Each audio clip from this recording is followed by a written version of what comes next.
the Cold War, an uneasy peace. The final part we really need to discuss here, life during the nuclear age. The picture here shows the aftermath of the United States' use of nuclear weapons on the country of Japan. These are the only times nuclear weapons have been used in warfare. However, the threat of nuclear war is going to dominate politics for the next 50 years. The United States already had atomic bombs at the start of the Cold War. So cold. So very, very cold. The Soviet Union began testing their own very shortly afterwards, and very quickly are able to develop their own nuclear weapons. So Truman wanted to develop a thermonuclear weapon, and this led to the development of the hydrogen bomb. It is thousands of times more powerful than the atom bomb.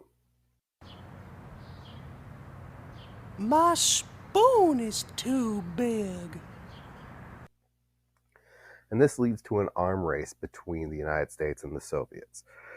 So the Soviet Union was able to develop their own hydrogen bomb just a few years after the United States. And so this constant battle of developing better and more of these deadly weapons was going on.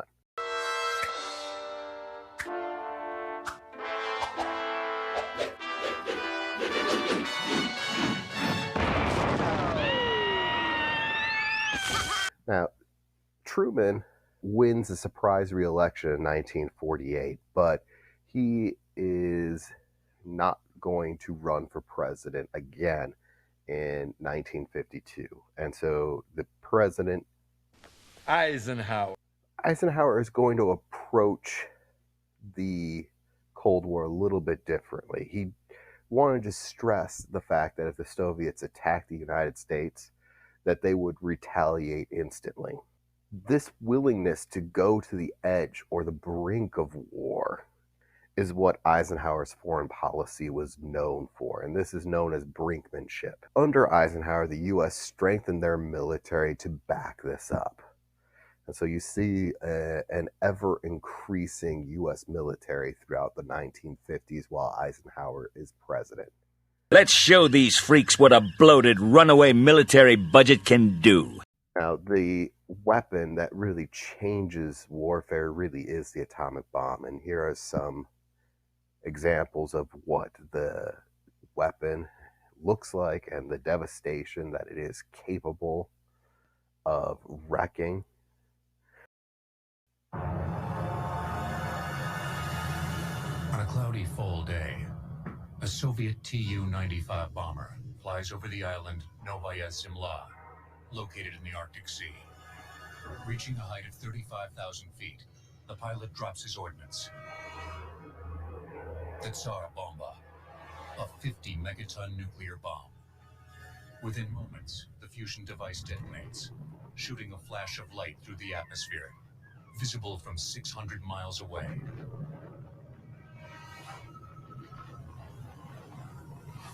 It was, and remains, the largest nuclear detonation in history. So this here shows again the various sizes of the bombs here, and it shows again just how much more times powerful the atomic bombs have developed here over time here, that the atomic weapons that were used at the end of World War II, the blast at Hiroshima and the Trinity nuclear test, are just a tiny amount compared to, again, the size of modern weapons. My spoon is too big. Americans felt shocked, confused, and terrified after the effects of the bomb at Hiroshima became widely available to everyone. Jokes and laughter were one of the first methods of coping, but it really masked fears of nuclear war that everyone had. Culture was permeated with atomic bomb references. I will perfect my own race of people. A race of atomic supermen which will conquer the world. Ads for products that would help you survive a nuclear blast were common. Musicians wrote ballads and polkas about the bomb. Stores held atomic sales. An agency, though, was developed. This was the Federal Civil Defense Administration. It's created by Truman to try to calm and educate Americans about the effects of nuclear weapons. One of the things they did was booklets and posters explained how to survive a nuclear explosion. And as we saw with Duck and Cover, some of the advice they gave was truthful and accurate, and some of it was given just to try to give people something to do and to make people feel more comfortable living in this new world.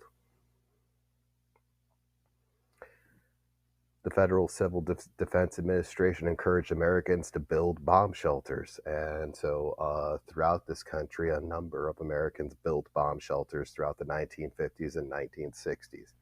Grade schools instructed students on procedures when a nuclear bomb exploded.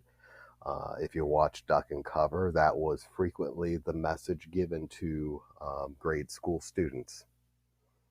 Jingles and cartoons really helped calm children's nerves and help them remember emergency instructions. So, and of course, this being America, entrepreneurs sold every product needed to deal with nuclear effects. Again, some of these things were actually useful. If the worst came, they would have helped you survive, and a lot of this stuff was bogus. And was people just looking to make a buck.